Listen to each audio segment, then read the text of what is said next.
Last time we spoke about the crossing of Nanjing's Rubicon. By November the 1st, Shanghai had become a lost cause. The Chinese were forced to retreat. In the wake of this turmoil, the Japanese set their sights on Nanjing, keenly aware that its fall would spell disaster for Chiang Kai-shek's government. Despite the desperate situation, guerrilla fighters began fortifying the city as civilians rallied to support the defense, preparing for the inevitable assault that loomed. However, political divisions plagued the Chinese leadership, with some generals advocating for abandoning the city. After intense discussions, it was decided that Nanjing would be a hill worth dying on, driven largely by propaganda needs. As November the 12th approached, Japanese troops rapidly advanced west, capturing towns along the way and inflicting unimaginable brutality. On November the 19th, Commander Yanagawa took the initiative, decreeing that pursuing the retreating Chinese forces towards Nanjing was paramount. This episode is The Battle of Lake Tai.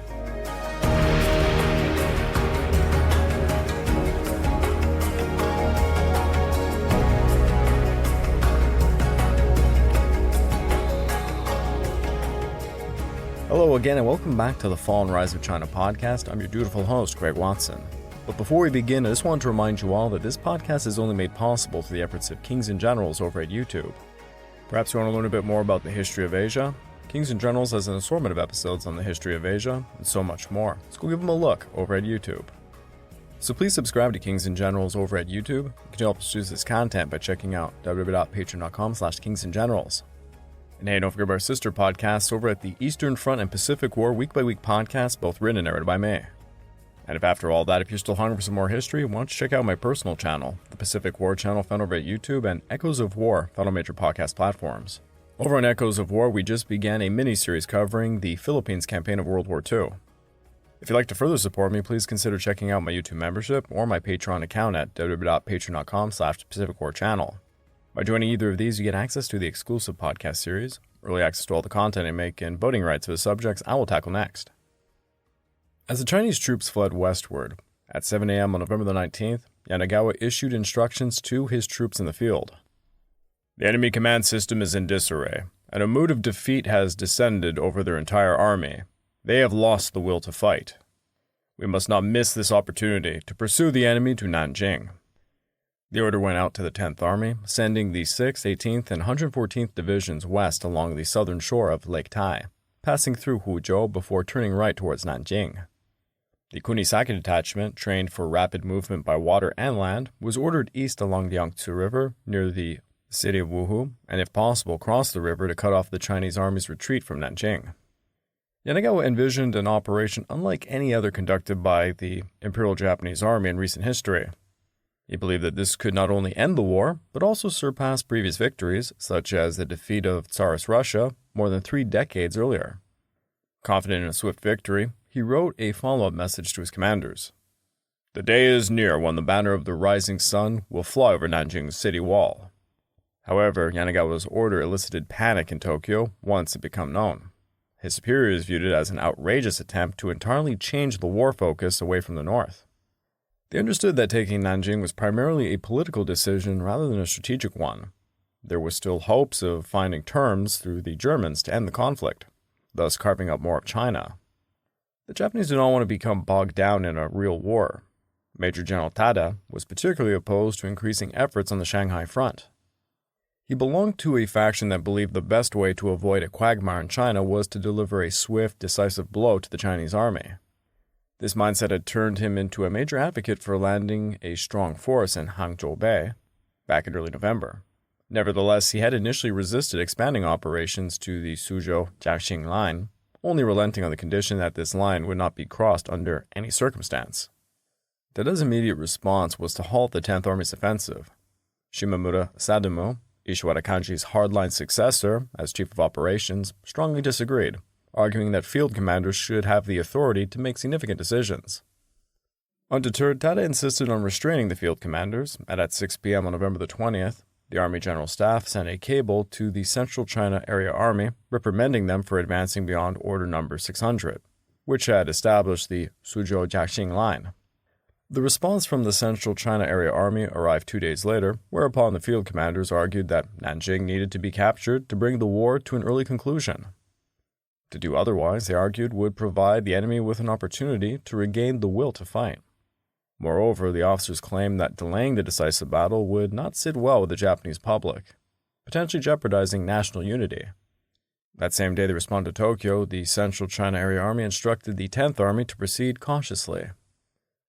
The pursuit to Nanjing is to be halted, although you may still send an advance force towards Huzhou. Each division is to select 4 or 5 battalions to pursue the enemy rapidly. The remainder of the troops were instructed to advance towards Huzhou and prepare for a joint pursuit at any given time. Meanwhile, Chiang Kai-shek officially appointed Tong Chong J as the commander of Nanjing's garrison. Born in 1889, Tong embodied the area of officers leading China into war with Japan. They straddled the line between the old and new China. During their youth, they lived in a society that had seen very little change for centuries, where young men immersed themselves in 2,000-year-old classics to prepare for life. Like their ancestors across countless generations, they were governed by an emperor residing in a distant capital. Following the 1911 revolution, they embraced the new republic and received modern military training. Tong, for instance, at the esteemed Baoding Academy in northern China. Yet they struggled to fully relinquish their traditional mindsets. These traditional beliefs often included a significant distrust of foreigners. Before his appointment as garrison commander, Tong had led the garrison's operations section. During this time, Chiang Kai-shek suggested that he permit the German chief advisor, General Alexander von Falkenhausen, to attend staff meetings. Tong hesitated, expressing concern due to Falkenhausen's past as a military official in Japan and the current alliance between Germany, Italy, and Japan. As he said to Chiang Kai-shek, "That's not good, is it?" But Chiang reassured him that Falkenhausen was an experienced officer who remembered earlier loyalties despite political shifts in Berlin. Chiang insisted, "It's all right, we can trust him." Reluctantly, Tong acquiesced, but never fully trusted the German officer. Tong also faced issues of morale. He was Hunanese. The majority of his troops were locals, many from Nanjing. Tong also suffered from many ongoing illnesses. While he put on a bravado face, it's unlikely he expected to be able to defend the capital for very long. On November the 19th, the IGA 16th Division and the Shigeto Detachment conquered Changshu, a crucial point along the Wuhu defensive line, spanning from Fushan on the Yangtze to Suzhou, and then going to Wujiang, sitting on the shores of Lake Tai. The fight for Changshu had surprised the Japanese. As they approached, they ran into a network of interlocking cement pillboxes that had to be taken individually, resulting in very heavy casualties. Frequently, when the Japanese believed they had finally destroyed a position and advanced, they were dismayed to discover that some of the defenders remained alive, continuing to fire at their flanks. Another obstacle facing them was Chinese artillery. During the night's capture of the city, the Japanese makeshift camps were hit relentlessly by bombardment. That same day, further south, the IGA 9th Division captured Suzhou, reporting to the press that they did so without firing a single shot. General Matsui wrote in his diary, "The enemy troops near Suzhou had completely lost their morale. Some soldiers are discarding their equipment and surrendering, while others flee westward in utter chaos. Our forces have not encountered the resistance we anticipated. So far, the Shanghai Expeditionary Force has achieved all of its objectives. I am thrilled by this." However, in reality, this was all propaganda. The IJ 9th Division actually had to overcome a series of Chinese pillboxes outside the city. And once they entered through the medieval walls, they faced a task of eliminating pockets of resistance one by one. According to some Japanese sources, over 1,000 Chinese soldiers were killed during these clearing out operations. The Japanese found a wealth of spoils in Suzhou. Amongst the booty were 100 artillery pieces and other military equipment. Historically known as one of China's wealthiest cities, Suzhou still contained an abundance of loot even after months of conflict. Many Japanese soldiers had their pockets filled with cigarettes after raiding a tobacco factory, while others transported barrels filled with coins after robbing a bank. Meanwhile, the government had officially moved from Nanjing to Chongqing. Chongqing was an unusual choice for the new capital, as it was historically something of a backwater, not very cosmopolitan such as the great coastal cities in the east. However, it was distant enough to be out of the reach from Japanese land forces, but not so distant that it would make governing China impossible. Not all of the government agencies moved to Chongqing all at once. The foreign ministry first moved to Wuhan, as did most of the foreign diplomats. Yet out of some several hundred foreign nationals, 30 Americans and 19 British still stayed behind in Nanjing. Tang met with the remaining foreign community and began promising them guarantees of their lives and property, that they would all be protected to the fullest. In turn, the foreign community were thinking up ways to help defend the city's civilian population. They formed a special demilitarized district akin to the one in Shanghai. They named it the Jacquinot Safety Zone, after its founder, Robert Jacquinot de Bessange. An international committee for establishing a neutral zone for non-combatants was also formed in Nanjing on November the 19th, and it would famously be chaired by one John Rabe. The committee knew their neutral zone depended solely upon Japan respecting it, thus the German, Rabe, was an ideal pick as chairman. Meanwhile, Chiang Kai-shek was determined to stay for as long as possible in Nanjing and remain in the public's eye to maintain morale. Song Meiling also went around touring the capital by automobile to raise public spirit. Preparations for the battle were being dished out in haste. Du Yongming, the commander of Nanjing's armored regiment, was called up to the headquarters of Hu Yingqin, then chief of staff. There Du was briefed on Chiang Kai-shek's war plans and how his rather tiny armored force would fit in. Hu Yingqin said to him, "It has been decided that Tong Chong J is to defend Nanjing. Chairman Chang wants the German vehicles to stay in Nanjing and fight."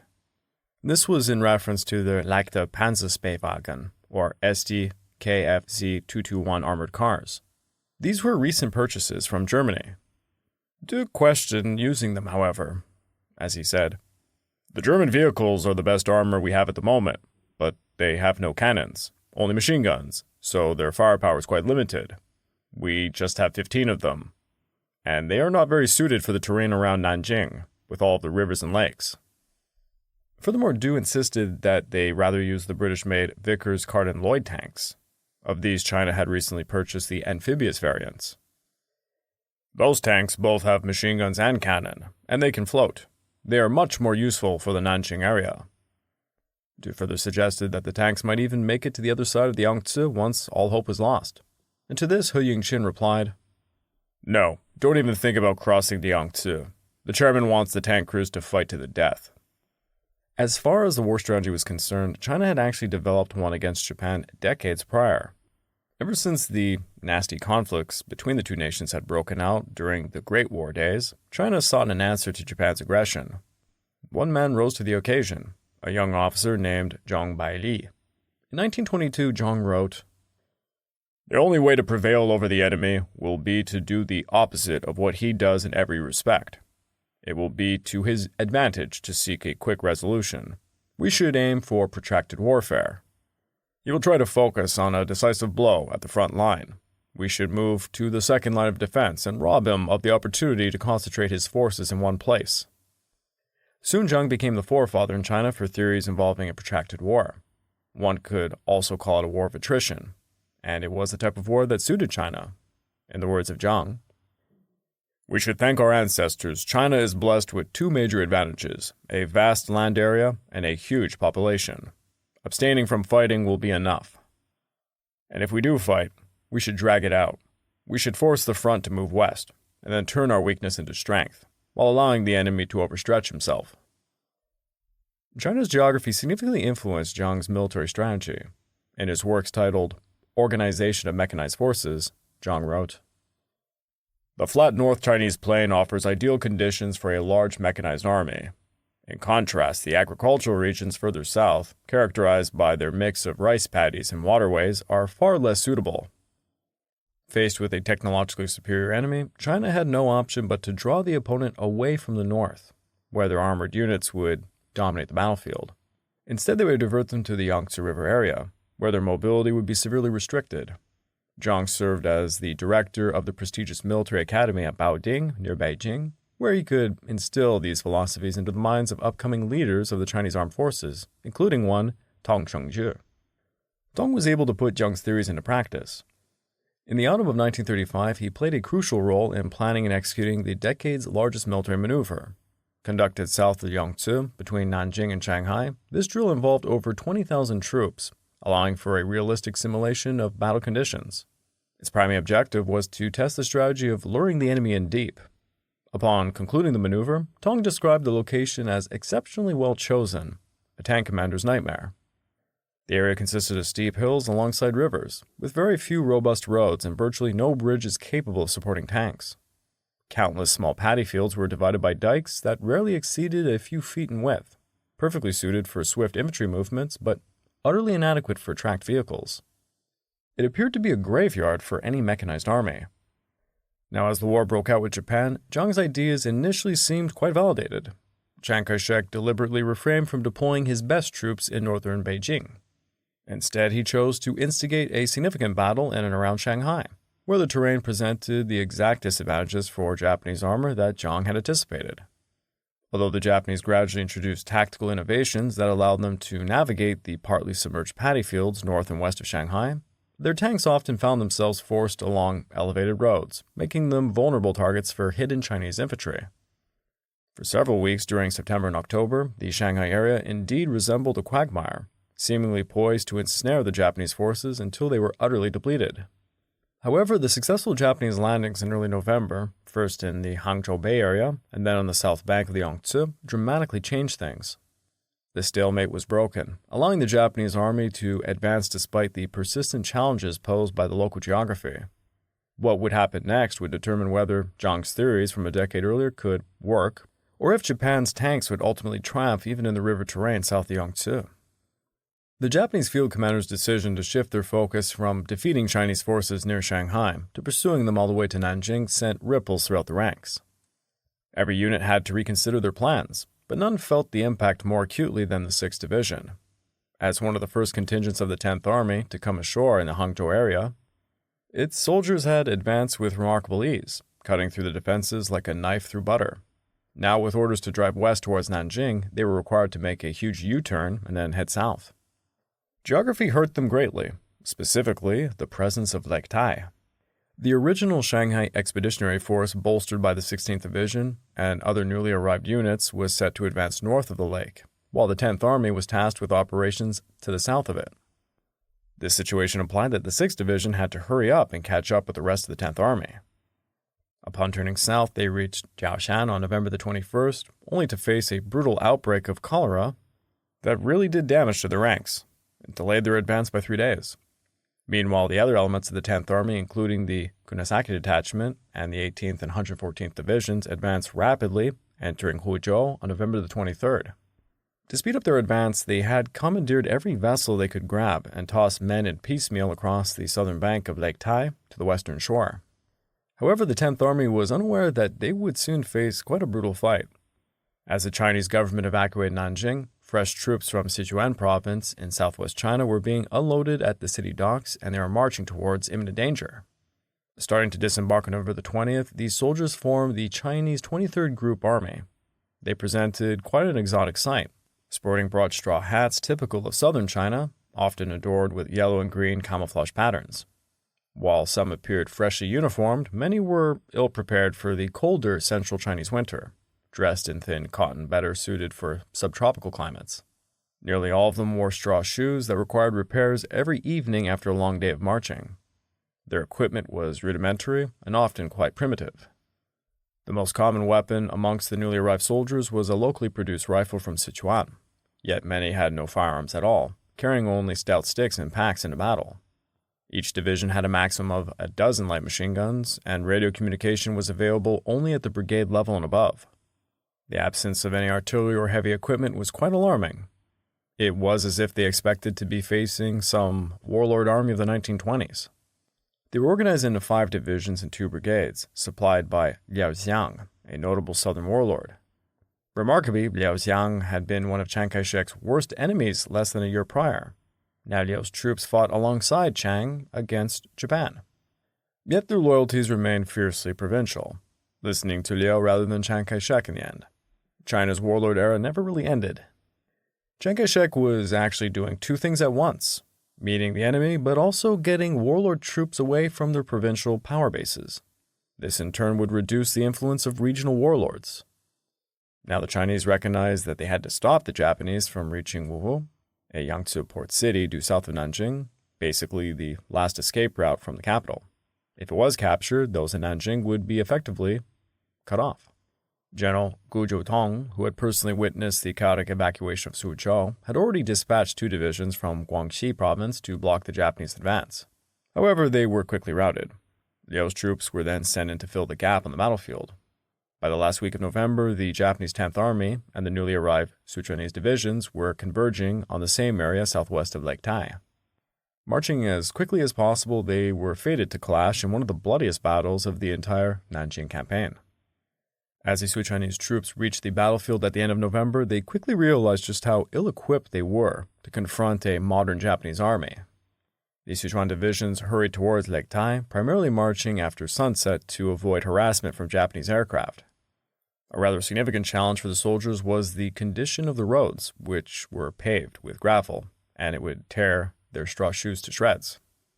Despite their best efforts to repair their footwear late at night, many soldiers found themselves entering battle barefoot.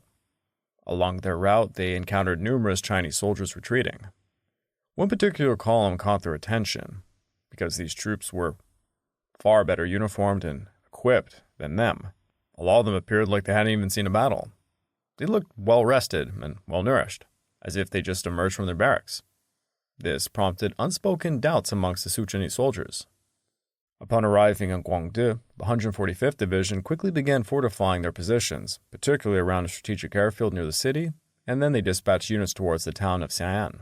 On November the 25th, skirmishes erupted throughout the day, and the following day, the Chinese soldiers began facing the full force of the advancing enemy.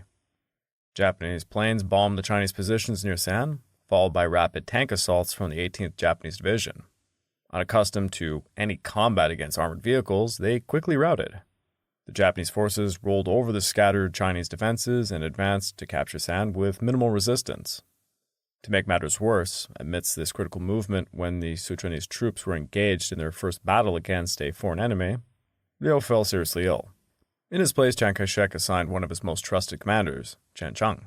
The Sichuanese troops were not happy with the new alien commander. Now, outside of China, the Nine-Power Treaty Conference in Brussels held its final session. The delegates concluded 3 weeks of fruitless discussions with a declaration that immediately struck observers as lacking any real substance. The decree stated, "Force by itself can provide no just and lasting solution for disputes between nations."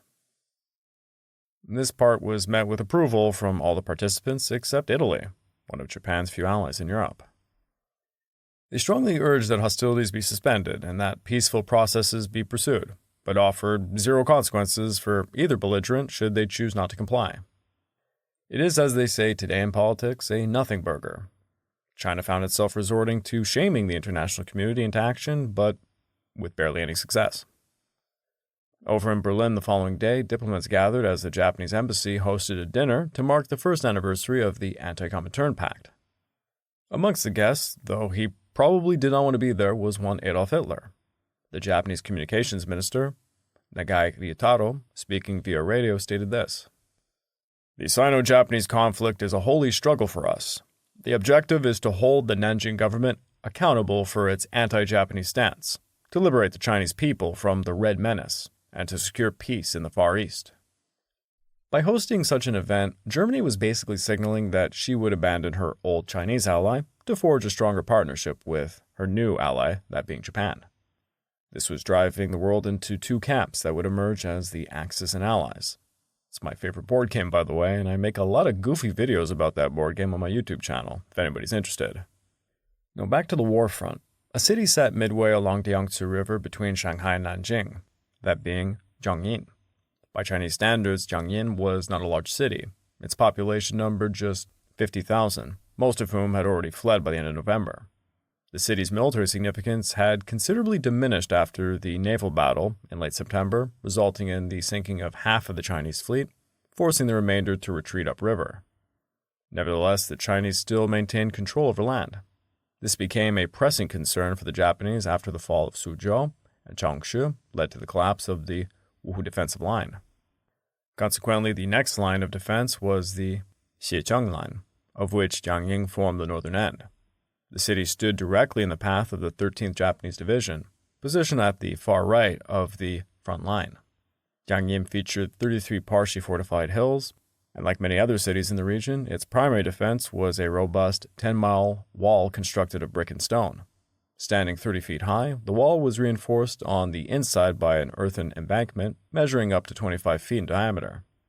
Defending Jiangyin alone was the 112th Division, comprising about 5,000 soldiers. Only in November did they receive reinforcements from the 103rd Division, which had previously participated in the brutal fighting in Shanghai, as they were withdrawing westward after the Japanese victory. Like the 112th, the 103rd also consisted of around 5,000 soldiers from former warlord armies, though they hailed from the hot and humid southwest parts of China rather than the cold and arid northeast. Both divisions faced an adversary with far superior equipment and training. Just hours after Japanese observation balloons appeared on the horizon, their artillery opened fire. The initial shells fell at approximately 30-second intervals, but the pace quickly accelerated. Most of the shells landed near the river, obliterating the buildings in that area. The explosions tore up telephone wires, severing communication between the scattered Chinese units. As the first shells began to fall over Jiangyin, Tong Chong J gathered with Chinese and foreign journalists in Nanjing, openly acknowledging the monumental challenge ahead, but resolutely vowing to defend Nanjing to the bitter end. Even though it is lagging behind in material terms, China has the will to fight. Since the Marco Polo Bridge incident, we have suffered defeats in various theaters, but we will continue to fight until we achieve final victory. Tong then promised that Nanjing would be fought to the last man. As early as November the 14th, the central government had ordered the evacuation of women and children from Nanjing, calling for all means of transportation available to be dedicated to this purpose. However, this directive proved to be an empty proclamation. Almost all resources were directed towards relocating government officials westward. Moving office furniture and filling cabinets took precedence over evacuating people. The government commandeered 600 trucks and over 220 boats and some other ships to aid in this effort. But once those means of transportation were exhausted, little remained for the common folk. In the final days of November, Nanjing's mayor, Mao Chaojun, attempted to rectify this dire situation. He sent a cable to the Ministry of Communications requesting that the ships used to relocate government agencies be returned to Nanjing as soon as possible to assist with the evacuation. For most vessels, there simply wasn't enough time to make the journey back. The people of Nanjing were left to fend for themselves. Meanwhile, the battles south and west of Lake Tai continued to rage in the late November, while the 18th Japanese Division advanced towards Guangdu, aiming eventually for Wuhu and the Yangtze River. The 114th Japanese Division received different orders. They turned right along the western bank of Lake Tai, clearly intending to push onwards to Nanjing. Awaiting them was the 144th Chinese Division, consisting primarily of Sichuanese soldiers. They dug in across the one viable road running west of the lake, with a large body of water on one side and rugged terrain on the other. This terrain forced the Japanese to attack over a narrow front, constraining the advantage they held due to their technological superiority. The Chinese were able to concentrate their limited artillery, primarily some mountain guns, that could be disassembled and transported by mules or even men. They would be used upon the advancing Japanese attackers, and they would be used effectively.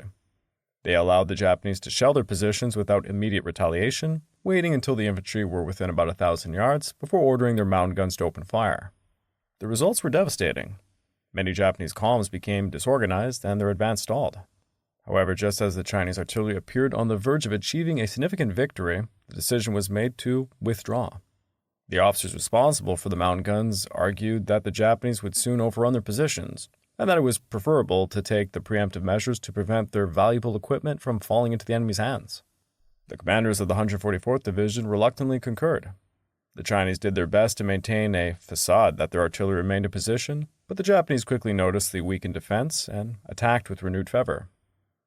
Despite the setback, Chinese soldiers found the morale boosted as their divisional commander, one Guo Jungqi, led to the front, issuing orders from a stretcher after he had sustained a leg injury.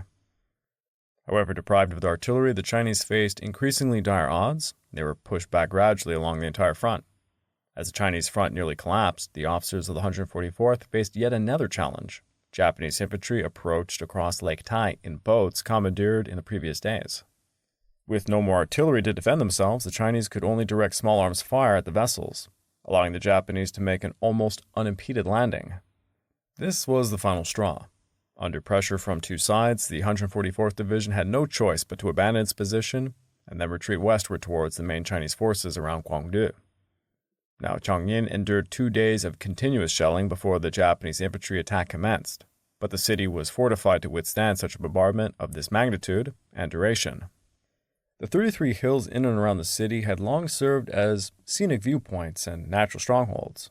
The tallest hill, known as Mount Ding, rose 900 feet above the area, providing a commanding view and boasted over 100 artillery pieces.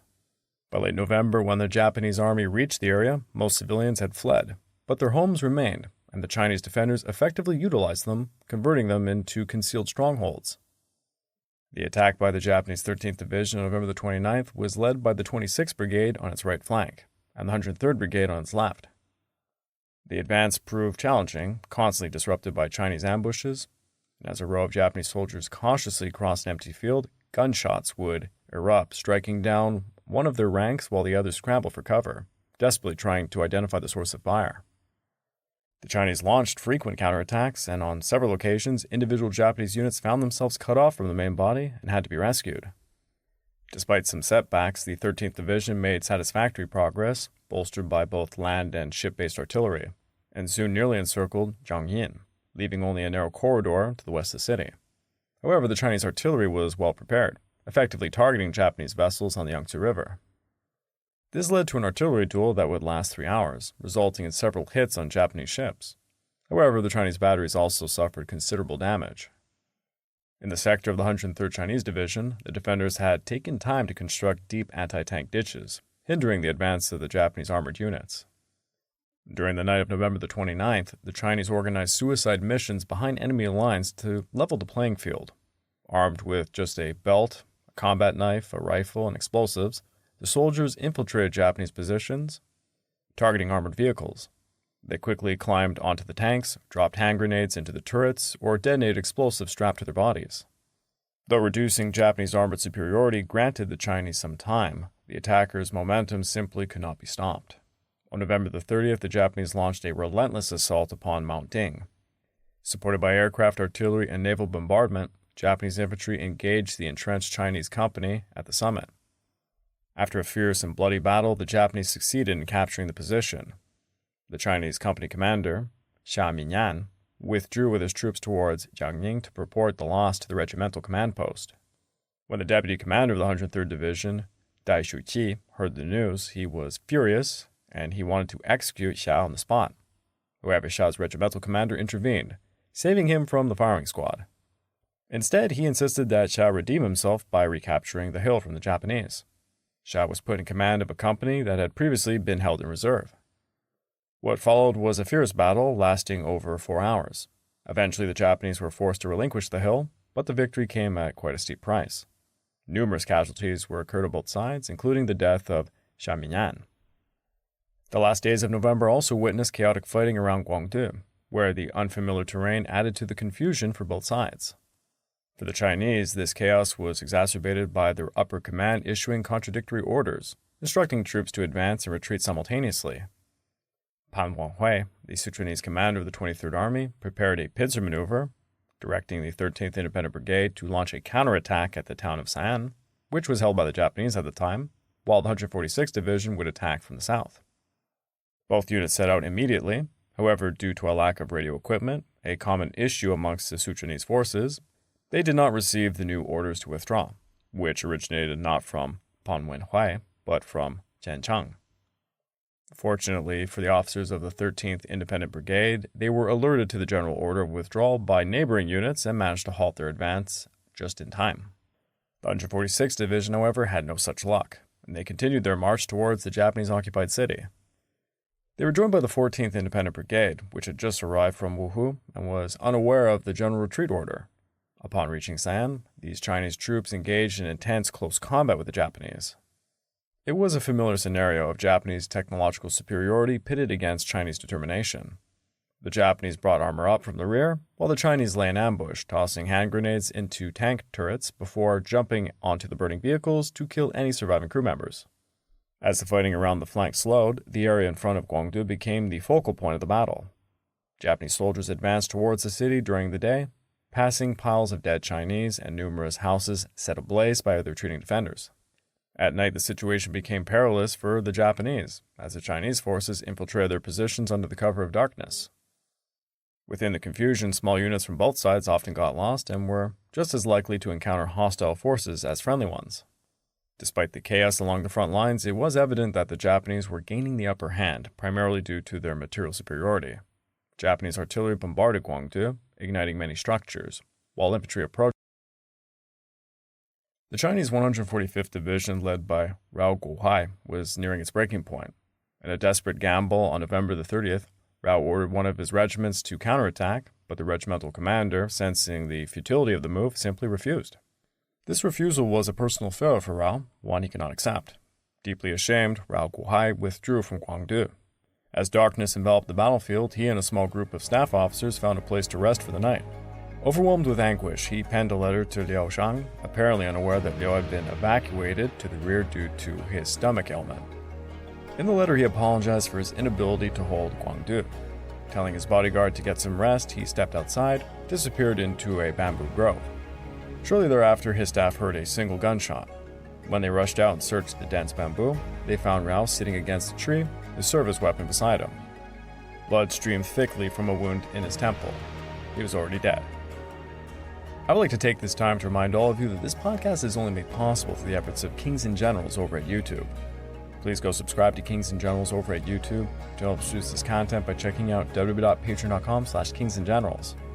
And hey, don't forget about our sister podcasts over at the Eastern Front and Pacific War Week by Week podcast, both written and read by me.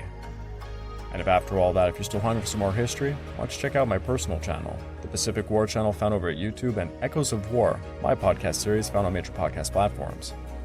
If you'd like to further support me, please consider checking out my YouTube membership or my Patreon account at www.patreon.com/pacificwarchannel. By joining either of these, you get access to the exclusive podcast series, early access to all the content I make, and voting rights for the subjects I will tackle next. As the Japanese forces advanced on Nanjing, tensions escalated within the Chinese leadership. While Commander Tong Chong J fortified the city, some sought retreat. Japanese commander Yanagawa, confident in his victory, pushed his troops westward, disregarding High Command's hesitation. Meanwhile, ill-equipped Chinese reinforcements hurried to defend Nanjing, braving cholera and disorganization. Intense battles unfolded around Lake Tai, marked by fierce ambushes and casualties.